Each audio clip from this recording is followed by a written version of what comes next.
very interested ako kung lalabas dito yung Fredrin tsaka yung Akai. Kasi kilala natin itong dalawang heroes na to. Very, very good in terms of Lord Dance. Yung pag-contest ng Retribution.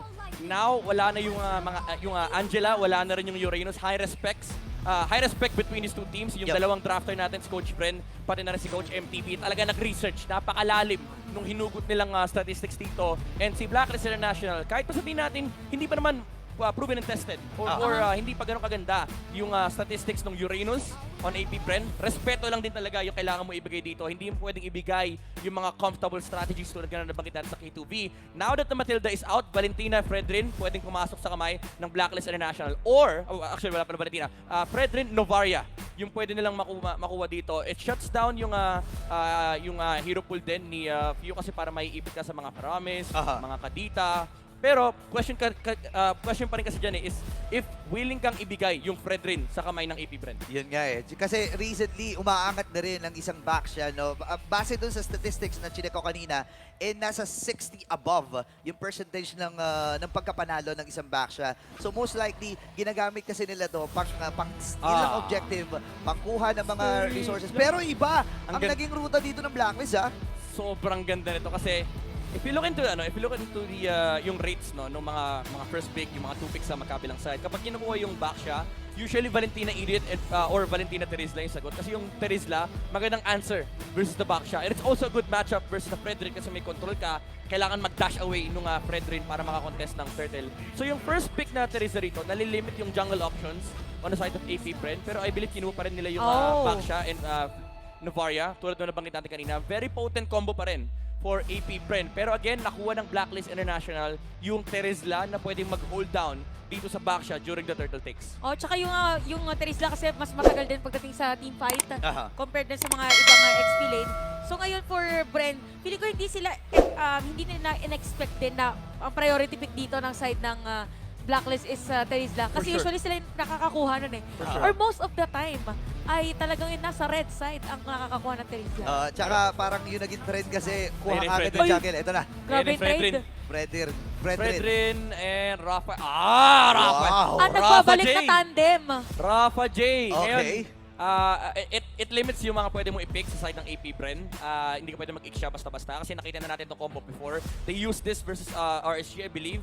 Yung Ixia na sinutdown lang talaga ng mobility ng isang Rafaela, pati na rin yung pag-jump ng isang Terizla. Now, they went with the Paquito. Very classic. Staple matchup din laban sa Terizla. Magkakaroon tayo ng ipitan ng mga marksman sa second phase. It is gonna be a battle of yung late game marksman or yung labanan ng yung kung sino mauna kay Brody tsaka kay Bruno. Kasi nakita na rin natin ito before, nung unang beses nila nagtapat, napakataas ng priority nila kay Brody tsaka kay Bruno. Oo nga eh. Tsaka yung Paquito kasi, isa to sa mga heroes na nagbibigay ng anxiety sa mga marksman eh. Alam mo yun? May halong ka ba? Kaya kasi niyang mang one hit ng marksman. So, kung ikaw ay isang marksman, iisipin mo, dapat medyo tanky ka. Mag-ingat dapat, ba ako? dapat mag-ingat ka sa posisyon. Pwede ko pa ito i-clear. Yun nga eh. Tapos isa pa sa mga threat ng isang Paquito, yung split push. Parang yung last week, week 5 and week number 6, nakikita natin yung mga split push na atake ng isang Paquito, di ba? Binan yung Claude Maganda yung Claude Ban kasi ayaw mong ibigay ito sa kamay ng Blacklist. Pwede mong kunin for AP Bren, parang yung idea, ang ganda sana, pero mahirap kasi i-risk. Kasi ang dami pang losing matchup, nandiyan pa sila, well, for one, yung Brody, Bruno, nandiyan pa yung mga classics, yung mga staple, and hindi rin naman ganun ka-comfortable mag-Claude dito kasi wala nang tulong si Baxia sa early game. Now, I'm liking this Minotaur ban. It limits yung set of heroes din na pwede makuha ni Ogwen, tsaka yung utility pool na pwedeng i-abuse ng AP Bren. Wala na yung Angela, wala na yung Rafaela dahil sa kami ng Blacklist, wala rin si Matilda. Si Estes na lang yung naiwan sa utility pero nobody has picked them up yet. Question lang is if AP Bren is willing to go with a Digi pick. Kasi maganda yung concept ng Digi dito. It limits yung aggression na pwedeng ibigay ni Fredrin tsaka ni Terizla, lalo sa early game, and yung reverse time factor. Kino-consider ko si Rafaela, si Digi as a soft counter versus Rafaela. Kasi yung concept ni Rafaela, gusto mong samahan yung kampi mo na, okay, dive tayo, labanan nyo ng labanan. Tapos biglang pag nag-back kayo, may maiiwang isa. Ayan, naku ba, ang binan ngayon ng AP Bren is Lilia. So burst naman. So biglang liko lahat na ng mga marksman except Claude. Tapos yung burst. So most likely, more on makunat ulit na hero ang susunod na kukuhanin ng AP Bren. Iniisip ko AP Bren parang maganda sa lineup nila Clint. Clint? Burst Yeah. damage, no? Oo. Oo, parang Hindi daw makunat eh. Oo, kino-compare kasi siya sa isang Bruno, pero burst naman kasi. Yeah. Pero this time, pwedeng mag-alis Oh, binan pa rin siya. siya. Nice ban para Yeah. dito sa Blacklist International. Actually, nabanggit ni Mideg kanina na isa sa mga nagiging counter is Rafaela, di ba? Yep. Ano na rin, parang respect na rin, syempre, kahit hawak mo yung counters, no? Ang iniisip ko nito is, pwede ka pa rin mag-Bruno tsaka Brody, although may Terizla sa side ng Blacklist International. If they do ever go that route, meron kasing Diggy last pick, pwede nilang i-set up yun. Unless gusto nila mag-Irithel dito, not essentially good versus these heroes on the side of Blacklist International, pero at least well-covered kasi siya. Meron Pakito, may Novaya na kaya mag-provide ng vision, may box siya na Akala pwede magbigay ng box para makapag-push lang yung Irithel. Pero again, may mas sound yung Bruno, pero hindi, kumuha muna sila ng tank. Pang surprise muna. Feeling ko titignan muna nila eh. Tatansyahin muna nila kung ano yung magandang ipantapat doon sa magiging gold laner ng Blacklist para if ever, hindi na nila masyadong babantayan. Kasi diba ang nagiging rotation kahapon, Yeah. yung roamer at saka yung XP lane, nandun sila sa lane nila. Yep. Oo. Sa baba. Ganda ng Paramis Brody dito for Blacklist. Wala pang hero dito si wow! Yeah, nakikita ko yung Paramis. It's a good counter versus Kufra kasi pwede mong meron kang pseudo purify eh. Kapag ginamit mo yung Netherrealm, imposibleng masitan yung Brody. Actually yung Brody pwede mong palitan ng Irithel, pwede mong palitan ng Bruno, basta merong Paramis for Blacklist International. Ayun And na, yung Brody. isa na. And Ito yung na. Brody. Eto na, Paramis. Brody. Ano Yue. magiging hero ni Yue. dito? Yue!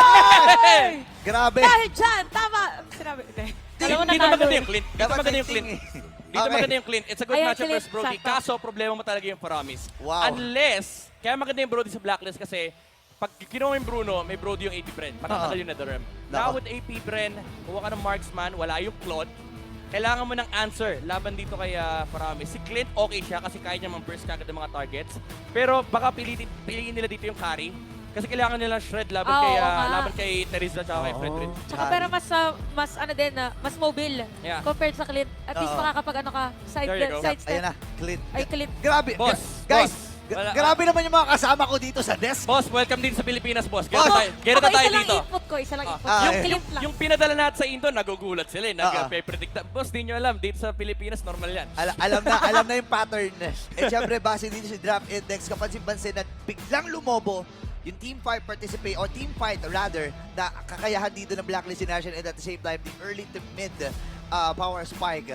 Pero sa Vision kasi, mas nakakalamang pa rin ng AB Bren eh. Yeah, lamang ang AP Bren dahil sa Novaya, very conceptual do sa hero. Yep. Pero ang nakakatakot kasi, even if may vision ka, may walang pake yung Blacklist International. Kasi 24/7 makikita mo yung mga heroes nila eh. Yung Brody, yung Paramis, Rafaela, Terizla, Fredrin. Ito yung mga walang yang heroes.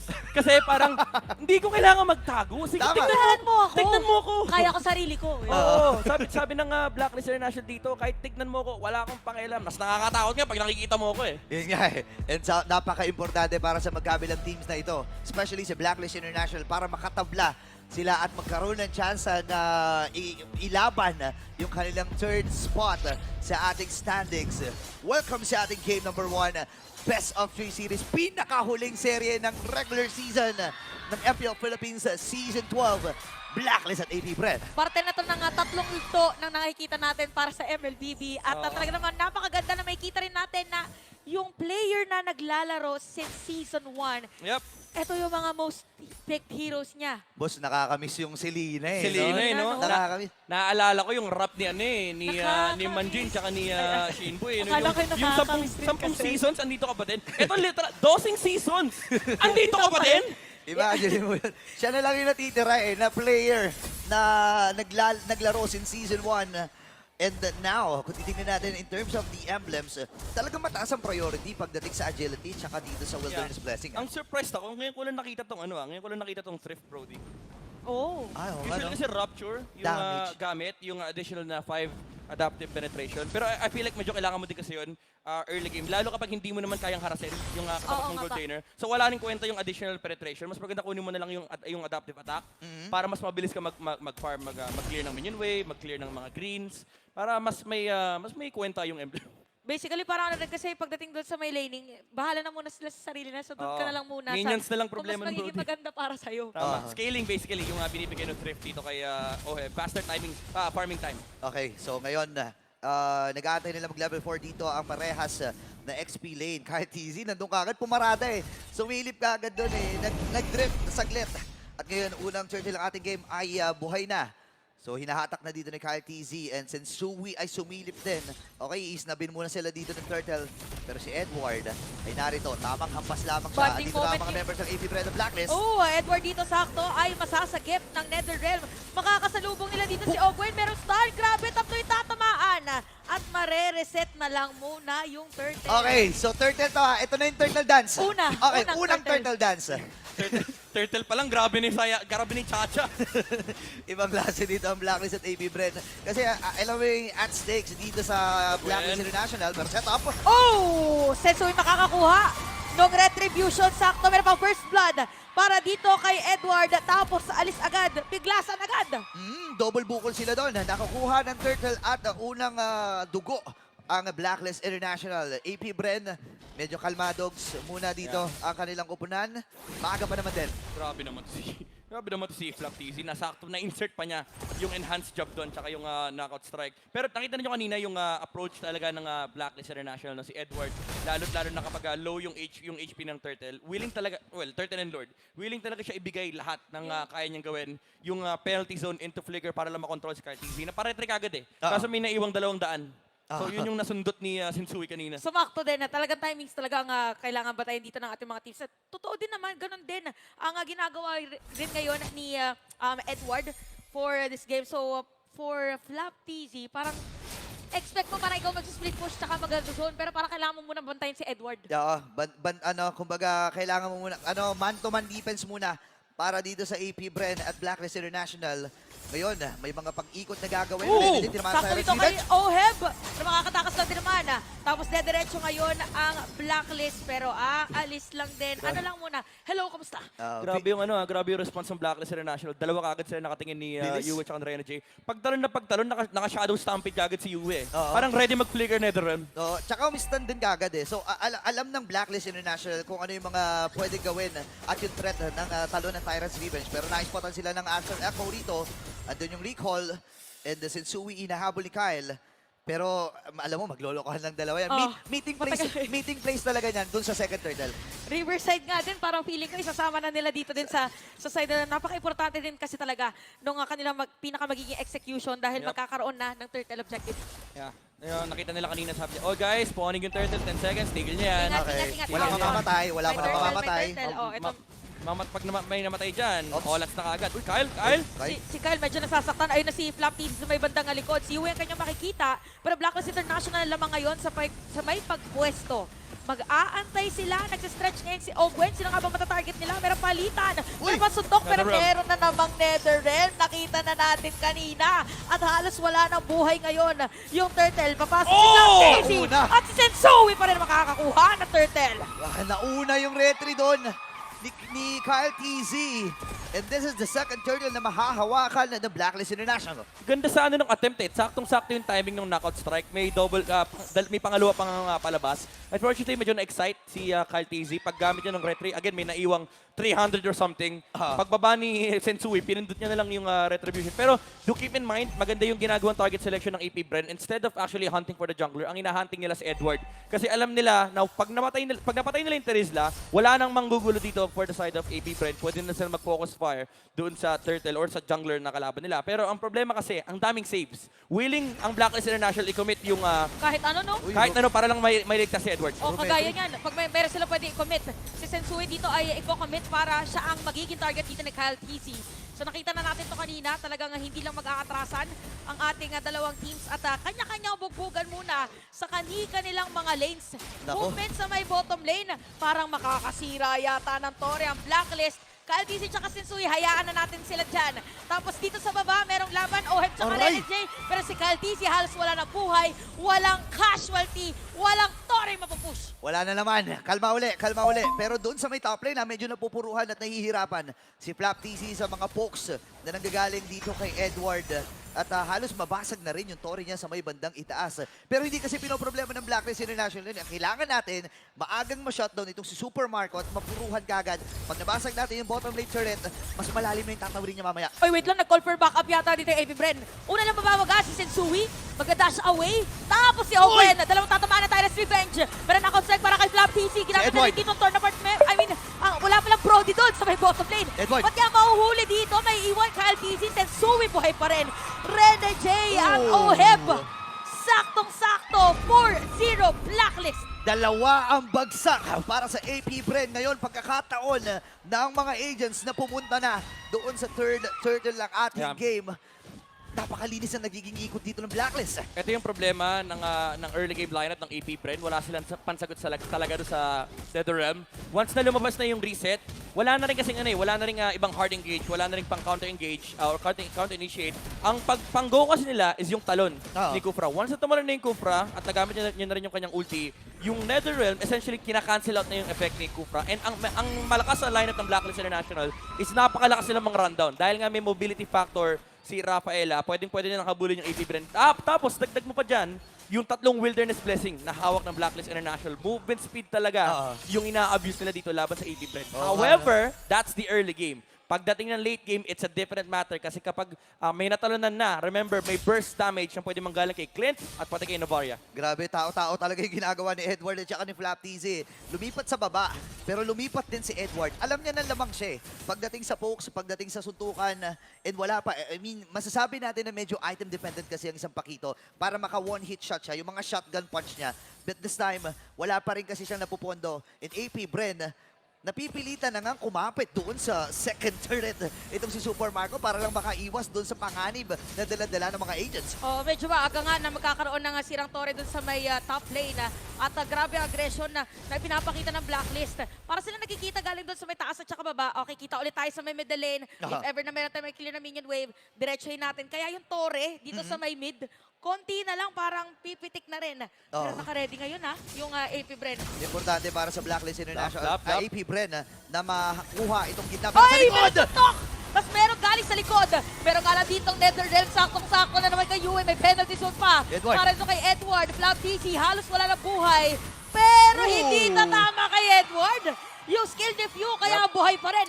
By the way, Wilderness Blessing, napakagandang Nagamit, emblem nagamit. na Grabe, no? gamit. Tinakbuhan niya lahat nung binato ng AP Bren. Ganda ng pwesto ni Flap TZ, pero again, may reset factor kasi with the NetherRealm. And kapag na-save na siya ng NetherRealm, pwede ka kasi mag-flicker out. So yun yung medyo kailangan solusyonan ng AP Bren. Pero at least nakikita natin, may mga angles kasi na pwede mong i-abuse. Like yung ginagawang pag-backline ni Flap TZ, Blacklist International, kailangan din nila mag-ingat kasi may mga ganong creative angles. And yung damage output ay nararamdaman na nila. Yeah, and ang Blacklist International ngayon, sumisipat na Alam nila na may mga nagtatago na mga bees doon sa mga pixel bush. And now, Edward, ito na naman yung mga pambubrusko niya.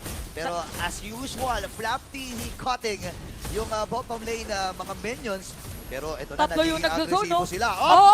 Sumakto pa nga yung penalty zone para lang mapigilan. Sigurado na makukuha pero mas siguraduhin pa natin gamitin ang penalty zone para ma-zone out si Kyle TZ. Yeah, talagang hindi, ito yung box control na usually nakikita natin kapag may mga Eve. Pero yung sa labas ng turtle, once kasi na makontrol mo yun, hawak mo yung mga bit pushes din, ang hirap pasukin doon. Kahit pa merong back siya, yung AP Bren. Meron ka naman Novaria, pero you still have to physically step inside dun sa box. Yun nga Tsaka ang hirap nun kung ikaw ay isang Novaria, ayaw mo rin talaga na lumalapit na ganun. Pero ngayon si Kyle TZ pinupuruan nila. Ay! Makukuha na kasi Kyle TZ dito. NetherRealm. Ay, makakakuha. Yung NetherRealm ngayon ginamit naman para maging aggressive sila. Oh, Kaya no! OHEB double kill na.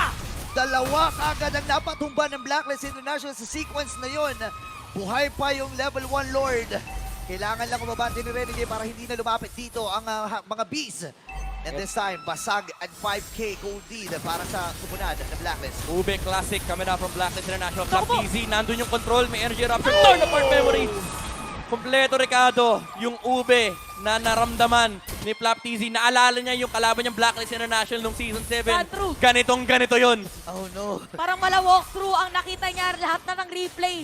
Habang kasi tournament memory Oo. Lahat ng mga memory. Na-throwback siya, no? Na throwback memory. memory. Oo, kaso mga masasakit na alaala eh. Oo, masasakit. Masakit. Sabi niya, ganito yun eh. Oo. Kaya Pag- pala torn na apart. Torn na torn siya. Sabi niya, gusto kong pasukin kaso 5 eh. Naalala ko pa Na, sa noong mga mga araw. dating panahon. Noong Back mga sa, araw. back sa XP pa ako nun. Oo. Noong mga araw na galit pa ako sa Barats. Ay, oo.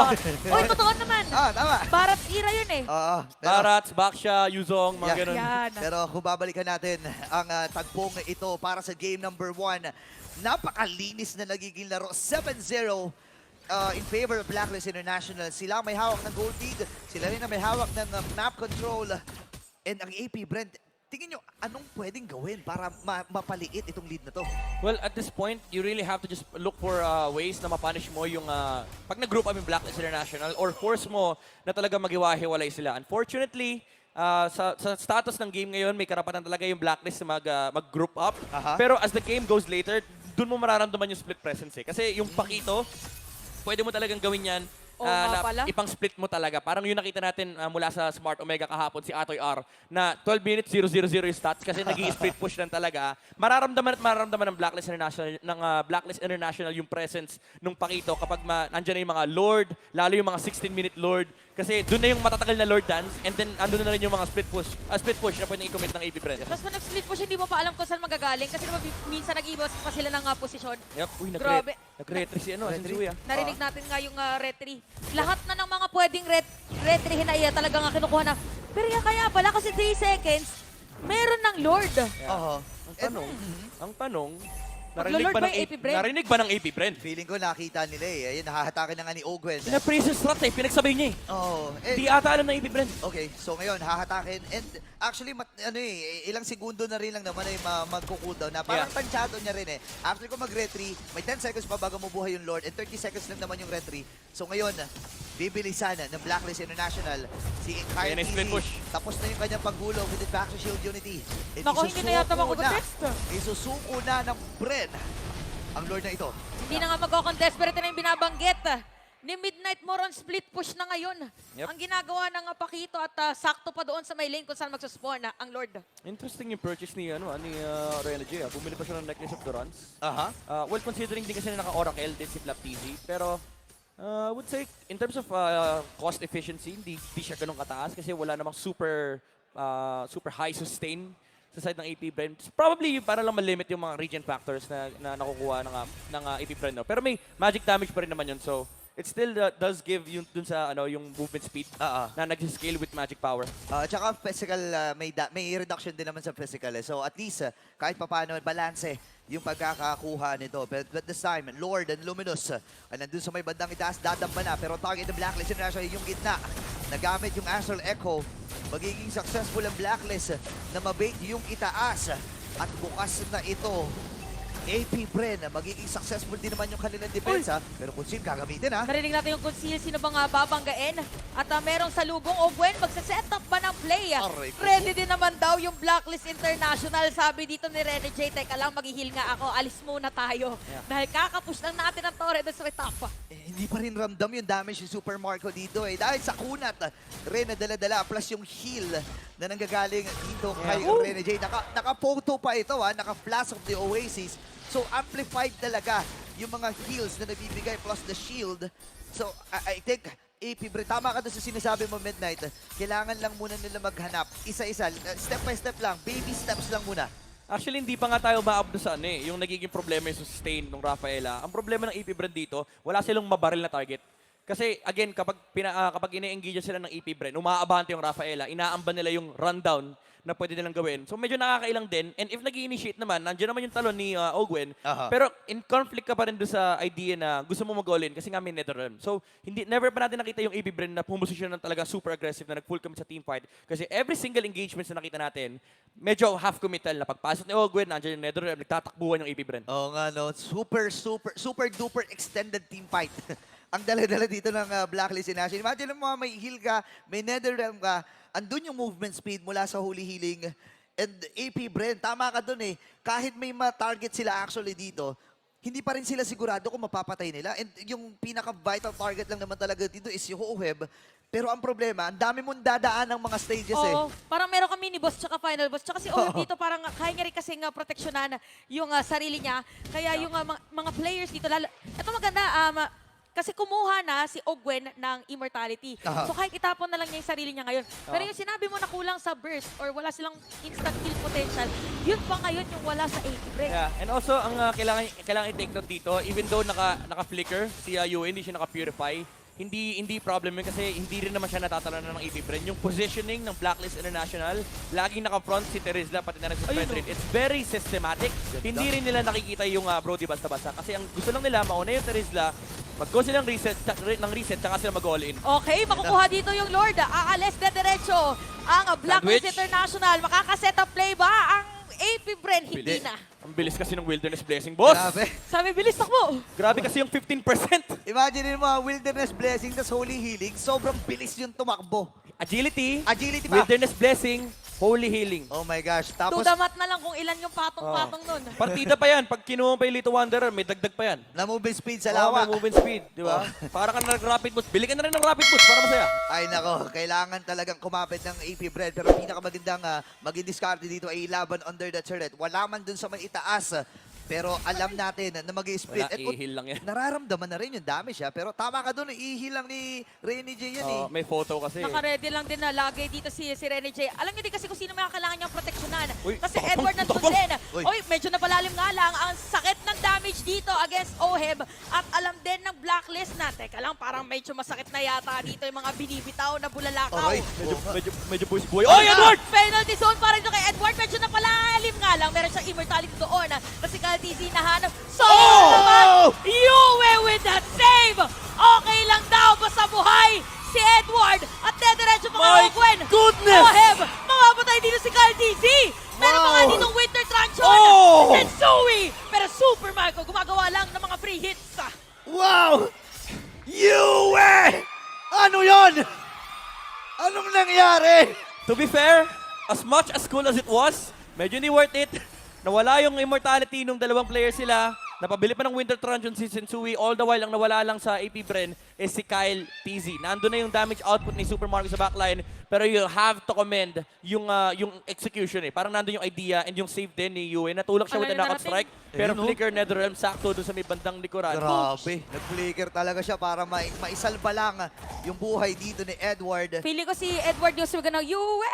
Pero napapflicker. Oo. Pero again, you have to keep in mind, yung worth nun ay still hindi pa natin may evaluate basta-basta. Yeah. All I can say is medyo happy si AP Bren na yun lang yung nawala sa kanila. Tsaka yung dalawang tore sa gitna tsaka sa may bandang ibaba. So, I think Blacklist International, ready sila sa mga ganong klaseng bakbakan. Pero nakita din nila yung potensyal ng lineup na makipagsabayan dito ang AP Bren. Yung sustain and yung kunat ni Kyle TZ plus yung mga pokes ni Pew. Kasi si Rene J dito, hati rin siya eh. Poprotektahan ko si Oheb, sasama ko kay Uy! Bibigyan Sensui. ba? Oy! Nakabibigyan. Oh, no. Mawalan din ng immortality si Rene J. Yun ang gustong gawin ng AP Bren. May mawalan ng immortality. Ginamit na rin ang penalty zone. Masakit na si Flab TC. Pero gamit dito that's na the Netherrealm. Netherrealm. Okay, sabi, kalmado na. Meron Netherrealm. Papasok pa ulit ang AP Bren. Walang Netherrealm sa Lord. Okay. This is AP Bren. Again, question natin kanina yung worth ng pagpasok ng Blacklist International. Na-punish sila, walang immortality si Edward, na-force out yung penalty zone din paglabas. Namatay si Rene J. Hindi willing i-commit si Yue kanina na gamitin yung Netherrealm para lang iligtas yung Rafaela. Pero nung nag-group up na sila nung si Edward na yung pinapatay, doon na sila napakommit. Ngayon, kulang ng resources ang Blacklist International. Samantalang sa AP Bren, although napaggamit naman sila ng konting resources, these are resources na mabilis lang bumalik. Yeah, look at the macro. Yung ginagawa ni Flap TC dito, magbubunga yan Top maya-maya lane, no? lalo na yung Lord ay hawak doon sa poder ng AP Bren. Look at the post mula sa kanilang kupunan. And alam na nila yung target nila. Okay, sige, wag natin na targetin si Oheb. Ang unahin natin si Rene J. Lalo, wala siyang immortality. Wala siyang ibang way dito kundi gamitin yung ultimate niya and at the same time yung heal na meron siya. kailangan samantalahin ng EP Brain yung konting pagbawi nila na nakuha doon. Matagal-tagal pa ito pa nagkataon na malilito ang blacklist. Dinepensahan ba natin si Flap TZ? Pero papasok nga ba si Holy baptism. Sensui o penalty to Jay. Super Marco? Nakita nila. Haharangan dito. May iwan si Edward. Oh, no. Edward is nasa kamay Oh, ni Super Gwen! Marco. Tapos napakagandang setup play para dito kay Owen. Pero hindi pa Flap. tapos ang team fight. Pero papagtalon. Haharangan ni Sensui. Oh, Double kill na no. dito para kay Super Marco. At tatlo na lang ang nandito para sa the blacklist. Tumatakbo sila ngayon. Prometri Ang na rin sakit dito. ng damage nararamdaman mo ng mga crit. At shutdown na para dito kay Orb. Oh my gosh, atrasan dito ang Blacklist International from 5K to 1.9K. At itong Lord na ito ay makukuha ng bees. Look at that. Grabe. Ito yung downside nung wala kang immortality. Nung nag-full commit ng Blacklist International, medyo hesitant sila kasi napakalalim nung tinalon ni Edward. And lalo pang lumalim kasi nag-double dash yung si Super Marco with the dash and second skill and pati yung flicker paalis. Kaya naman hindi siya naabot basta-basta. Yung feel ng EP Bren, nakikita na natin, yung feel nila ay hindi nanggagaling sa defensive capabilities, pero yung feel nila ay nanggagaling sa offensive frontline na binibigay ni Ogwen pati na rin ni Kyle TZ. Kaya naman napupwersa si Edward na mag-flicker in tulad ng ginawa niya kanina sa base ng AP Bren. Now, it's suddenly awkward kasi yung range advantage ni Super Marco, yun na yung tinitake advantage ng AP Bren. Oops. Ayun si Edward, Black TZ. Babasag lang muna sila ng Torre doon sa may bandang ibaba. Buhay na rin si Oheb. So 5 na pumula sa Blacklist International ang pwedeng sumabay. Hindi pa tapos ang laban na ito. And grabe yung swing from 5K. And Bumaliktad. ngayon 3K na ang lead dito ng AP Bren. Talagang makikita natin ngayon na isang team fight lang at isang objective ang Oh. importante para mapantay ang laban. Mukhang mapapantay na rin na dahil Lord, pag march in dito sa may top lane, masisila ang inhibitor turret. This could be the final push, pero ready din naman ang Blacklist para sa pagdepensa. Nag-aantay ng isang magandang setup play. Op. Ililiko Ganda ng yung hatak. Lord pa nagkataon. Ganda At ng walang hatak. tatamaan Hinawakan. doon sa may base. Grabe yung hatak ng Blacklist. Hinawakan lang eh. Dito ka. Hindi, literal na Lord Dance din eh. Parang dito tayo sa Gidley. Oo, na-golding hands eh. Itong si Sensui at saka yung Lord eh. Pero again, kahit ganun ang naganap, nakita natin na malaki na ang kalamangan ng AP Bren. Pwede nilang kunin yung mga resources na nasa paligid Yep. ng Blacklist dito at mag-freeze na lang muna ng minions. Ito na yung tinatawag nating map freeze. Kapag na-push mo na yung mga outer turrets ng kalaban mo, pwede mo kontrolin yung mga jungle areas. Pero mahirap kasi gawin yan laban sa Rafael at saka Paramis. So they still have to give out some bush control onto Blacklist International. Ang kailangan mong isipin dito is yung build ni Super Marco. Meron siyang hawak dito yung Great Dragon Spear. Aha. Ang nagpapahirap dito sa game ng Blacklist International is again yung catch laban kay Clint. And every single time na papapasok si Edward, kailangan fully committed ang Blacklist International. Kasi kapag hindi, kaya mag-dash away ng Clint. At kapag ginamit niya na yung ulti niya na Oo nga super pala. dali lang i-refill, yung movement speed, yun yung magse-separate sa team fight nila ng Blacklist International kasi wala silang pang-abot dito kay Clint. Pwede nga rin i-jabate sa yung, yung Netherrealm na nakita natin kanina. And pwedeng ulitin ng Blacklist International yun. Look at that! Nakuha pa yung orange. Nakuha ni Pio yung orange. Oo nga, asintado. Grabe naman. Asintado naman. Jungle na yan. Oh. Boss, jungle na yan. Teka Sa mo. mga hindi nakakaalala, jungler din sa assassin user din natin siyempre. Nagpa-funny din yan. Kaya idol talaga ng mga kids to eh. Since season 1 ng MPN, Oh. lahat na ata ng heroes na gamit nito. Lahat ng items Aray. na gamit na rin eh. Alam niya din talaga kung saan po pwesto. Parang it's more on prediction na kung sino at saan ang nandun. By the way, ang ganda ng idea nun yung imbis na yung frontliners yung banatan mo ng Star Shotter or ng Asal Recall, si Yue na lang, pababayin mo yung HP ng Promise para kailangan niya mag-recall, bumalik sa base. Kasi pag hindi kailangan siyang i-heal Aha. ni Rene J, meaning talagang kailangan nila magdikit. So kapag nagdikit yung Promise, Perfect saka yung target, Rafaela, kailangan dumikit ng Brody, makakapag-split na maayos na naman sa Flap TZ. Okay. Few dito, meron na rin siyang blood wings. So maximum damage magically ang hinahabol niya rito. Hindi tumama. Naspada dito si Ogwen. Grabe na 25 minutes na pala yung Aray laban ko, aray ko, natin. aray ko. Aray! Nararamdaman na natin yung hapde. Naka-radiant At si armor Roto, yan partida. Naka-radiant armor yan. Ang sakit. Tumatagos yung Malefic Roll at saka Endless Battle eh. Ay nako, sa may bottom lane. Ito yung mga medyo kakaibang kapit na pwedeng gawin. Ay. Penalty zone para doon kay Edward. Medyo walang buhay mga players dito na iba from Blacklist. Papasok na yata sila. Aray ko. Nararamdaman na natin na Flap, lumaratrato Flap. on the west Flap. side. Kasi dito pipigilan pa sila. Sumakto naman si Flap TZ. Biglang dumating. Flicker out. Makakabawi ba ang Blacklist? May Oh, no. iwan dito. Si Flap TZ siya na ang pwedeng target. Nabaliktad pa nga. Uy. Mawawala ng immortality. At ang Blacklist International, nakita nila yung pagkakataon na itumba na kagad natin si Flap TC. Ang ganda sana ng idea. Ang ganda ng decision niya na lumikod. Pero the fact na nagamit din yung Cold Altar, yung kay NetherRealm at inantay na yun na mawala. Yun yung space at the window para dito sa Blacklist International. Walang Terizla, walang Terizla. Okay. AP Bren, they could fight this one out. 4v4. Pwede na lang diretsuhin. 4v4. Okay, meron silang vision na ngayon para sa ng AP Bren. Okay. Pero mukhang ready din i-reset ni Sensui para dito sa game. Yeah. Okay, Imo. Ikot-ikot lang. May imo dito si Kyle at Grabe si naman Owen. yung ambahan ng dalawang kupunan natin. 18k, yung buhay ng Lord. Ibaburst nga ata nila to ha. Okay, si Kyle TC ay nandito na. Kanino nga ba talaga mapupunta yung Lord? Sensui pa rin! Napakagandang control para dito sa Blacklist.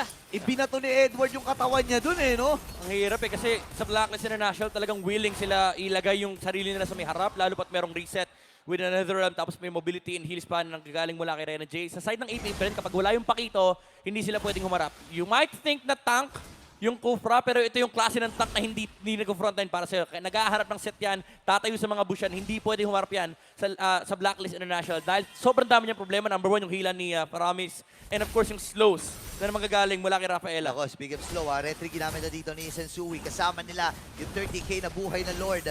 Bibilisan lang dito ni Super Marco. Ngayon, open. Hinahatak lang nila pero yung setup! Sakto na naman si Edward doon! Super Marco! Pares Likod. na bibili ng Immortality. Napakaganda naman shutdown para sa kanila. Meron pang buy and sell. Habang sa may bandang Gedli ay dinedepensahan pa rin. Oh! Pero hindi na kaya!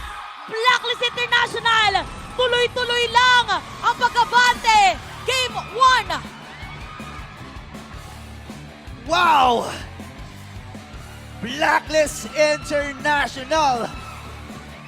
This winning moment is brought to you by our present sponsor, FWD Life Insurance. Tuloy-tuloy pa rin, buhay pa rin ang Blacklist International para sa kampanya nila patungo doon sa 3rd place. Alam mo, Blacklist International, sinabi natin kanina, yung kailangan nila secure dito is yung mga Lord Dance, yung mga